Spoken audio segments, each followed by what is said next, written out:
If you've never been to Bali, put it on your bucket list. It's an amazing country with incredible culture and beautiful scenery, but you would never describe it as off the beaten path. So we're going to take you to Sumba, another Indonesian island filled with culture, breathtaking scenery, and interesting and unique experiences. We'll see horses running free on the beach, sea turtles released, and much more as we check out the world-class Nihi Sumba Resort on the island of Sumba. We're off to the remote Indonesian island paradise of Sumba, only an hour flight from Bali, but a world away. While Bali has over 6 million international tourist visitors a year, Sumba has less than 6,000. The relative isolation of Sumba has allowed it to hold on to its traditional culture, with the horse at the center, as is proudly displayed on this family tomb. The annual Pasolo Festival, horseback combat with blunt wooden spears, provides a prime example. After a drive across the island, we arrived at Nihi Sumba, formerly known as Nihi Watu, a world-renowned resort. Welcome to the edge of wildness. As you come over the hill, you get your first glimpse of the stunning property and its white sand beaches. Named the #1 resort in the world in 2016 and 17 by Travel and Leisure magazine. The resort's strong support for the community via the Sumba Foundation is part of what gives it its unique charm.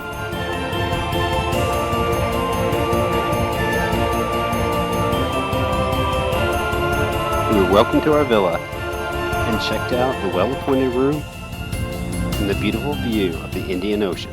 Villas at Nihi Sumba start out at just under $1,000 US a night and go up to $17,000. At the top of the screen, you can see our entry-level villa. Let's check out the beach and the crystal clear blue waters. The infinity pool at the beach is a great spot to relax and enjoy the view. We took a walk down the mile-long beach to Nihi Watu, the mortar stone, which gives the resort its name.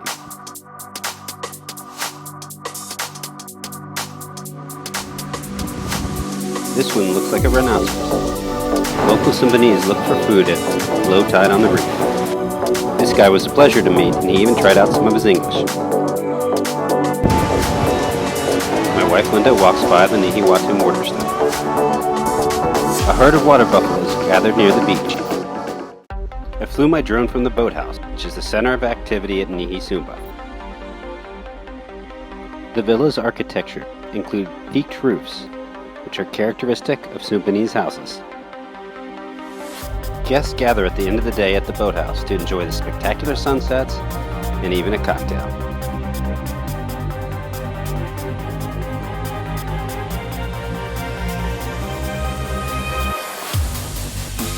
Hanging with other guests at the boathouse just after sunset.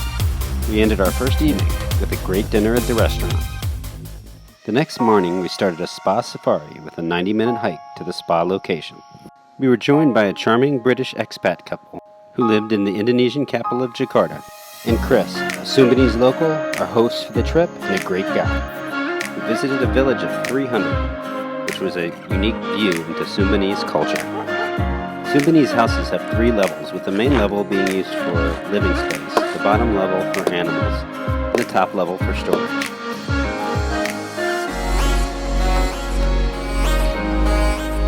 They hosted a small market for us, and we bought wood carvings and the famed Sumbanese ikat textile, which takes the women many months to weave. Our final stop was the Nihi Oaka Spa, which is an idyllic spot right on the ocean. You can book full or half-day spa safaris, which are a must-do if you're at Nihi Sumba, and a really cool experience. We started with breakfast at the tree house. A beautiful view and the waves crashing below.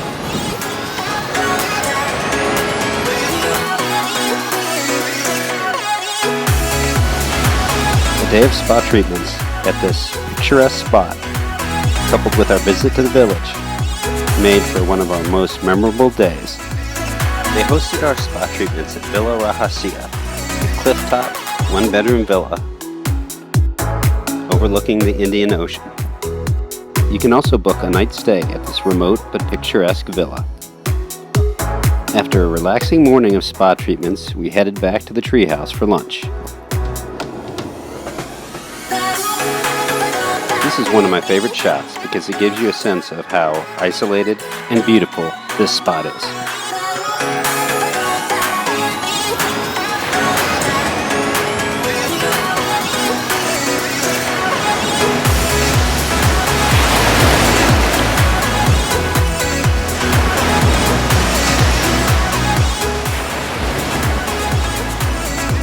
The group of huts on the top of the cliff are the rest of the spa.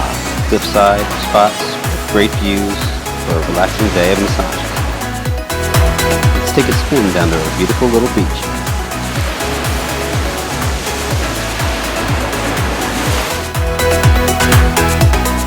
Aerial views from my drone show off rice paddy studded landscape and the stunning natural beauty.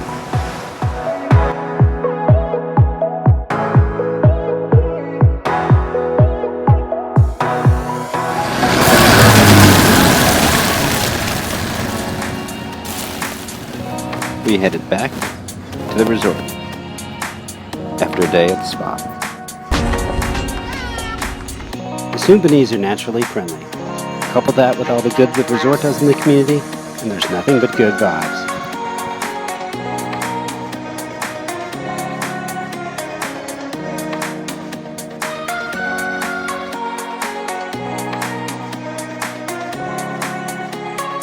This inspiring view welcomes us back to Nihi Sumba, just as the sun was starting to set.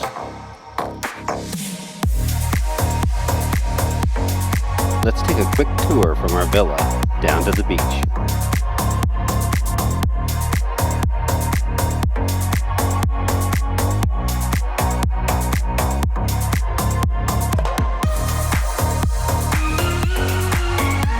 This is what infinity pools are made for.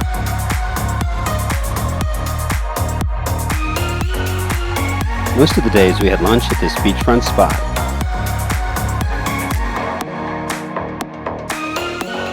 We're back at the boathouse to relax and catch another of the spectacular Sumbanese sunsets.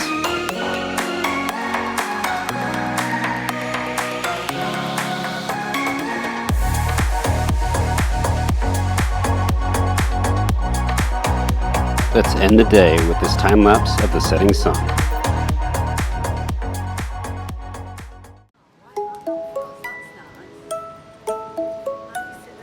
The resort was thoughtful enough to create a special table for our 30th anniversary dinner. And this decoration on our bed made of flowers was over the top.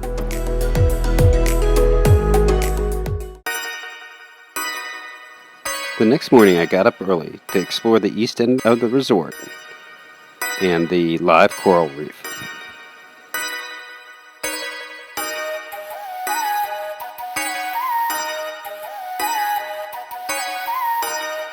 We enjoyed breakfast and dinners at the open-air Ombak restaurant. The all-inclusive food is excellent. Here's Linda and I with our new friend Chris. We spent a relaxing day at the resort property, hanging out by the infinity pool, and came across these giant monitor lizards, a cousin of the nearby Komodo dragon. We found a great spot to take the hanging out literally.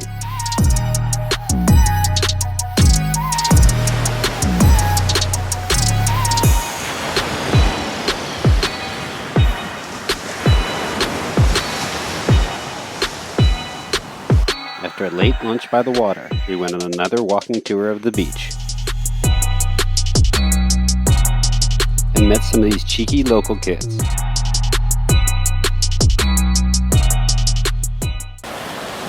Next was another really cool experience, as the horses from the stables at Nihi Sumba are allowed to run free on the beach and cool off every afternoon. Just hoping you're going to clean your feet.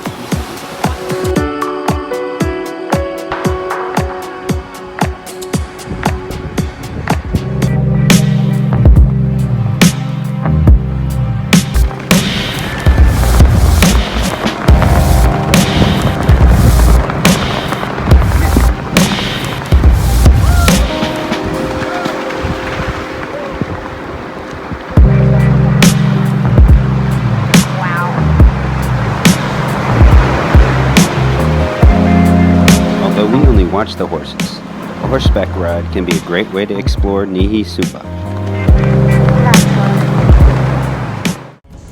The resort includes many touches, highlighting local art and artisans.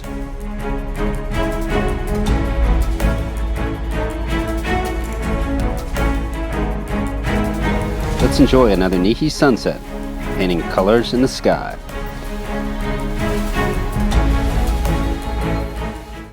That night we enjoyed a barbecue and a slideshow about the Sumba Foundation. Supported by the resort's guests, the Sumba Foundation provides clean drinking water, schools, and clinics, reducing malaria in the area by over 90%.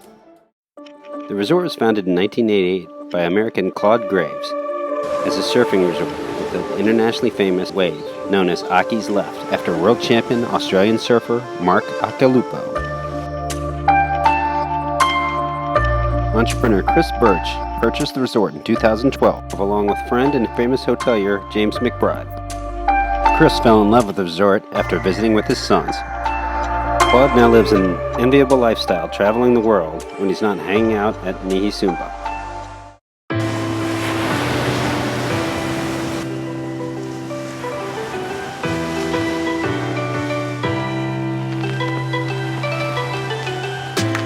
On our final and most eventful day, we started with a half-day excursion to a spectacular nearby waterfall. Water buffaloes are sacrificed to honor the death of important people in Sumba. Check out Grandma weaving a hat from reeds.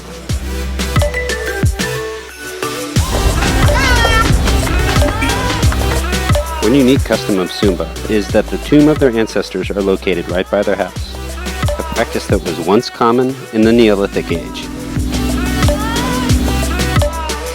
Let's take a short hike to get to the waterfall.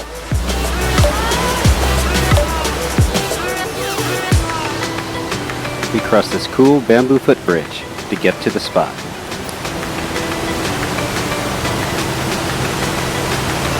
Lunch and refreshments were served.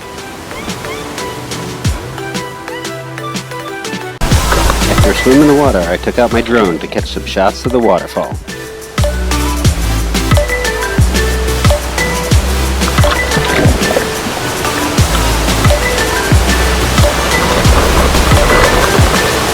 a dive under the water. Let's see where I come up.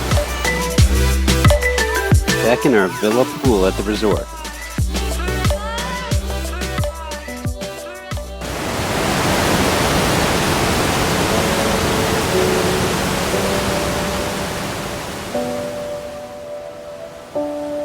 Let's take a look at the waterfall from above.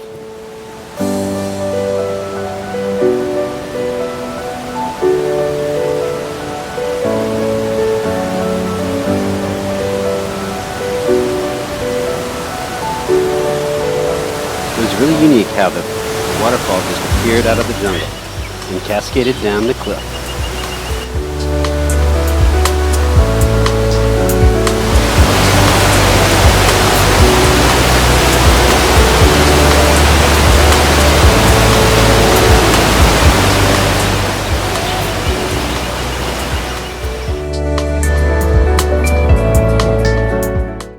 Time for an aerial tour of the resort area.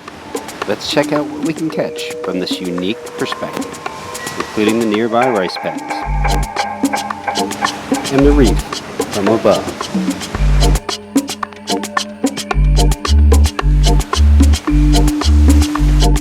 You can see the yoga pavilion on the left-hand side of the hill above the resort.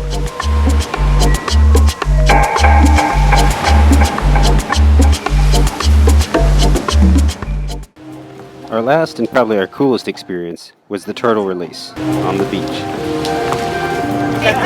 Let's let our Nihi guide take you through. So what would normally happen to the eggs, they may get eaten by locals, by dogs, by lizards, by a lot of different things. So we keep them nice and safe until they hatch and then release them out here. We come down a little bit from the busier areas and where there's more beach, because all of these turtles will take a little bit of DNA from the beach and return to nest here. So they need a lot of beach. So they can, the moms can climb up beyond where the water reaches and lay their eggs. You can tell already the difference in size. The hawksbills, once they reach maturity, will be the shell about 1 meter across, and the green turtles will be almost twice that. So they'll weigh about, when they're fully grown, about 80 kgs, and the green turtles will be like 120, 130. And it takes them a super long time to reach full size, about 20 years. Yeah, super long time. So the dangers for these guys are people. So in a couple of different ways. So the hawksbills, once they get a little bit bigger, their shells are really beautiful. So most often the hawksbills are killed for their shells, for jewelry, for decorations. They eat jellyfish, so they don't really kill them for the meat or witness. They kill them for the shells. The green turtles, they in some areas will be killed to eat. So what we're doing here, they're both critically endangered species. So we're working on regenerating the population here. One other danger to these guys is because they eat jellyfish, is any rubbish or plastic in the water. They would eat that plastic thinking it's a jellyfish. Plastic isn't good for anyone to eat, right? So that's a danger for these guys. Linda about to release her turtle. Anybody have any questions? How many of each bucket will survive and reach 20? Well, the nests are so large because the survival rate is relatively small. So the nest sizes are usually 200 to 220 turtles, and roughly 7 to 10% will reach full maturity. You know that if they came from another beach, Yeah, someone put an egg to you, you know they'll come back to this beach again? they'll come back to this They'll go one. back to the beach. Yeah, they'll come back to this one. So it is basically sort of sense from the beach that they're on. Yep, exactly. It's not where they were. Yep, they are great little GPS systems, and they'll travel really far to eat and even to mate, but they will nest on this beach again. Do they know how to do it? Is it the stars or the sun? I'm not sure, but they do always return to where they were born. Only on this beach or other beaches too? They will get as close to this beach as possible, but they're all pretty close relatively. But But not in they'll, another place. no, only here. Yep, only here. Our guy finally makes it to the water. In the sand.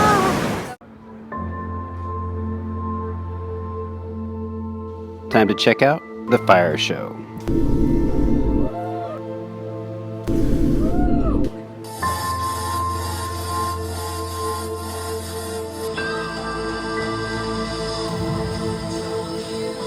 Lights out. As we say goodbye to Sumba, its warm people and stunning scenery. Put it on your bucket list.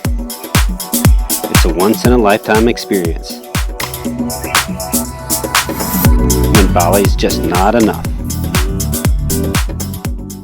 Click that Bob Shots button on the left to subscribe now and join us for more of our travels around the world.